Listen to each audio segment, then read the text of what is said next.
நண்பர்களே, 100 நாள் பயணத்துல இது 5வது நாளு.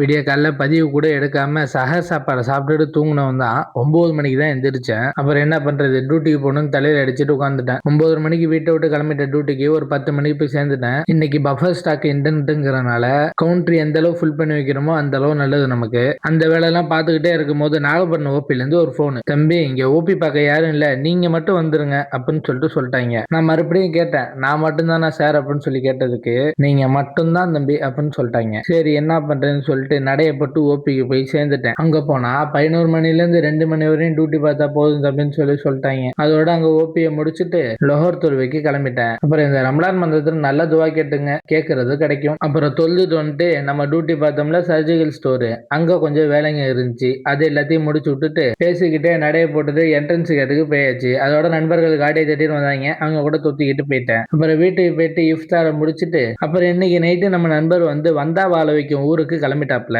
அதுக்காக அவரை போய் டிராப் பண்ணிட்டு வர வழியில ஒரு கேக் டெலிவரி இருந்துச்சு, அதையும் முடிச்சுட்டு உடற்பயிற்சிக்கு ஜூட் அடிச்சுட்டேன். இனிமே பண்ண போற உடற்பயிற்சி எல்லாமே கொஞ்சம் கடினமா தான் இருக்கும். ஏன்னு பார்த்தோம்னா ஏசிஎல் இன்ஜுரி கம்பேக்கோட 6 to 7 மந்த் தான் ஓடிட்டு இருக்கு. இந்த இதுல நம்ம ஃபுல் போக்கஸும் கொடுத்தாகணும். அப்பதான் போக போக நமக்கு ஈஸியா இருக்கும். இன்னைக்கான உடற்பயிற்சி நான் நல்லபடியா முடிச்சுட்டு வீட்டுக்கு வந்துட்டு கொதிக்க கொதிக்க வெந்நீரை போட்டு குடிச்சிட்டு இன்னைக்கான நாளை முடிச்சுக்கிட்டேன். கடவுள் இன்னைக்கு வரை காத்திருக்கவும்.